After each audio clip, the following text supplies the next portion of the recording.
Gaya ng nagpartagulan sa Caloocan. Lumapit sa akin. Bigla niya ako sinubulbul. Beshi versus Beshi. Hindi na po paningin ko. Bigla niya po akong sinuntok. Pagkasuntok po, namutla na po ako. Grabe po yung bulbul. Paano yun? Naawa dun sa isa. Napahiya din po talaga ako kasi napakadami pong tao. Galit po talaga. Ang kwento ni Humphrey ng Lapu-Lapu City sa Cebu.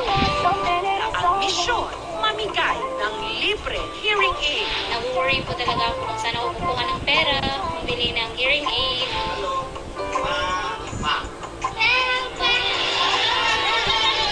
Parang gusto ko na rin umiyak. Natuwa siya na Mr. Humphrey, you're good. Good. Mga maliliit na nilalang.